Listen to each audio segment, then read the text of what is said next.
بسم اللہ الرحمن الرحیم اللہم صلی علی محمد وعلی آل محمد وبارک وسلم۔ ہم آج کے اس موضوع میں درود شریف پر گفتگو کریں گے کہ درود شریف انسان کی شخصیت پر کیسا اثر رکھتا ہے۔ جو شخص درود شریف پڑھتا ہے اس کی زندگی میں کیا تبدیلیاں آتی ہیں، اس کا اثر کیسا ہوتا ہے۔ اگر آپ درود شریف پڑھتے ہیں تو آج اس کے اسرار و رموز ضرور سنیے گا۔ اب بلا تاخیر ہم اپنے موضوع کی طرف آتے ہیں۔ سامعین کرام، حضور خاتم النبیین حضرت محمد مصطفیٰ صلی اللہ علیہ وآلہ وسلم کی ظاہری حیات مبارکہ میں صحابہ کرام نے معرفت الہی کی تمام منازل اور مراتب آپ صلی اللہ علیہ وآلہ وسلم کے چہرہ مبارک کے دیدار اور آپ صلی اللہ علیہ وآلہ وسلم کے قرب و نگاہ کامل کی توجہ سے جو ہے وہ حاصل کیے ہیں۔ لیکن آپ صلی اللہ علیہ وآلہ وسلم کے وصال کے بعد آنے والے جو طالبان مولا تھے اور اولیاء کرام نے آپ صلی اللہ علیہ وآلہ وسلم کی ذات اقدس پر درود شریف پڑھ کے درود کے توسط اور برکت سے، درود کے وسیلہ سے آپ صلی اللہ علیہ وآلہ وسلم کی مجلس تک، آپ صلی اللہ علیہ وسلم کی ذات تک جو ہے وہ باطنی رسائی حاصل کی ہے، اور پھر رسائی حاصل کر کے درود شریف کے کرم سے اور اس کی تاثیر سے وہ حضور علیہ السلام سے فیض یاب ہوئے ہیں۔ آپ صلی اللہ علیہ وآلہ وسلم کی مہربانی اور ساتھ کے بغیر یقین جانیں کہ آج تک نہ کوئی اللہ تک پہنچ پایا ہے اور نہ کبھی وہ جو ہے وہ پہنچ پائے گا۔ جب تک آپ صلی اللہ علیہ وسلم کی نگاہ کی توجہ حاصل نہ ہو، روح نہ زندگی پاتی ہے اور نہ وصال و معرفت الہی حاصل کرتی ہے۔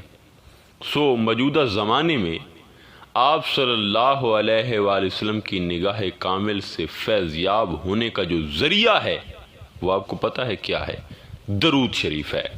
سامعین کرام، درود شریف میں جو لفظ یعنی جو اسم محمد آتا ہے، جو پورے درود کا سردار ہے، اس کے بارے آپ جانتے ہیں کہ دراصل اسم محمد کا ظہور جو ہے یہ اس وقت ہوا کہ جس وقت انوار الہیہ اور تجلیات نور محمدی کے سوا کسی شے کا ظہور نہ ہوا تھا۔ اس لیے اسم محمد جو ہے یہ خود بھی منبع انوار و تجلیات ہے اور موجودانہ شان کا حامل ہے۔ ظہور ذات حق تعالیٰ کی ترتیب کو مد نظر رکھیں تو یہ بات واضح ہوتی ہے کہ نور الہی صورت محمدی صلی اللہ علیہ وآلہ وسلم میں ظاہر ہوا۔ جب اولیاء کرام فرماتے ہیں کہ اللہ تعالیٰ نے جو ہے وہ ازل میں خود کو اسم ذات کی صورت میں ظاہر فرمایا، تو اسم ذات سے جو مراد ہے وہ نور محمدی ہوتا ہے۔ یہ ذات محمدی وسلم ہے جو اللہ کا ظہور اول اور نور سے ذات کا پہلا اظہار ہے۔ چنانچہ اسم محمد اسم ذات سے جدا یا علیحدہ نہیں، بلکہ اسم ذات اسم محمد میں اور اسم محمد اسم ذات میں گم ہے۔ جیسا کہ اللہ تعالیٰ نے قرآن کریم میں حضرت محمد صلی اللہ علیہ وسلم کو جو اعزاز دیا ہے اور آپ کے ہاتھ کو جو اپنا ہاتھ قرار دیا ہے اور آپ صلی اللہ علیہ وسلم کے کلام کو اپنا کلام قرار دیا ہے، تو یہ ثبوت ہے۔ درود شریف در حقیقت اسی قوت اور اثر کا حامل ہے کہ جو اسم اللہ کو حاصل ہے، لیکن اسم اللہ میں جلال بھی ہے، جمال بھی ہے، قہر بھی ہے، لطف بھی ہے۔ جبکہ درود شریف میں یہ بات یاد رکھ لیں کہ درود شریف میں جمال ہی جمال، نرمی ہی نرمی، رحمت ہی رحمت ہے۔ لہذا انسانی باطن پر درود شریف کے اثرات زیادہ خوشگون ہیں، زیادہ خوشگوار ہیں۔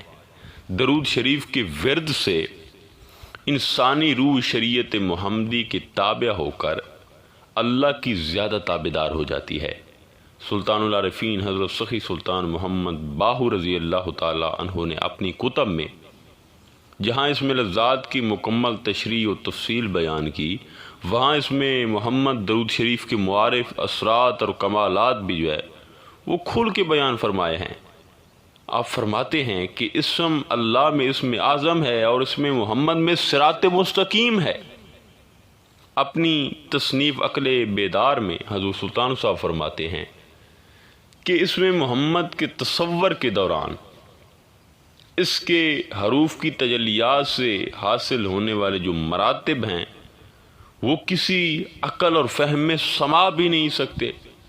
اسم محمد کے 4 حروف ہیں، میم ہے میم دال۔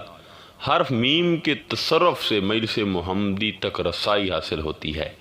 حرف ہے کے تصرف سے حضوری محمد صلی اللہ علیہ وسلم جو ہے وہ انسان کو نصیب ہوتی ہے، اور حرف جو میم ہے تیسرے والا اس کے تصرف سے محو فناف نور محمدی جو ہے اس کا فیض ملتا ہے انسان کو، اور حرف دال کے تصرف سے دوام بادم ہر نفس با سخن محمد مصطفیٰ صلی اللہ علیہ وسلم جو ہے وہ حاصل ہوتا ہے۔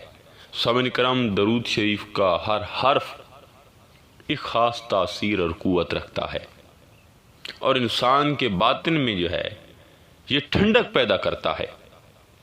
ان کے حروف کی تجلیات کے زیر اثر اپنے نفس و باطن میں جو ہے انسان وہ واضح تبدیلیاں محسوس کرتا ہے۔ درود پاک انسان کے دل پر وہ اثر رکھتا ہے کہ جیسے بنجر زمین پر پہلی بارش برستی ہے۔ یہ بارش کی مانند ہے، انسان کے اندر جو تپش ہوتی ہے، جلال ہوتا ہے، اس کے جلال کو جو ہے وہ بارش کی بوندوں میں بدل دیتا ہے، ٹھنڈک میں بدل دیتا ہے۔ جب زندگی کے راستے خشک اور سنسان لگیں، جب دل اداس ہو اور ہر طرف آزمائشوں کی گرد ہو، تب درود پاک وہ رحمت بن کے اترتا ہے جو دل کی زمین کو سیراب کرتا ہے، اسے نرمی عطا کرتا ہے، اور پھر وہی دل جو کبھی ویران تھا درود شریف سے خوشحالی، سکون اور برکتوں کا باغ بن جاتا ہے۔ یہ اللہ کے محبوب کا ذکر ہے جس کا ہر حرف، ہر ادا دل کو جلا بخشتا ہے۔ تو جب بھی تھک جاؤ، بکھر جاؤ، بس درود پڑھو دل سے، محبت سے، پھر دیکھنا کہ کیسا سکون اترتا ہے تمہارے دل کی زمین پہ، کیسی روشنی دل کو چھو کے گزر جاتی ہے۔ سو دعا ہے کہ اللہ تعالی ہم سب کو کثرت کے ساتھ درود شریف پڑھنے کی توفیق عطا فرمائے۔ انشاءاللہ تعالی ملتے ہیں ایک نئے موضوع میں، تب تک اللہ نگہبان۔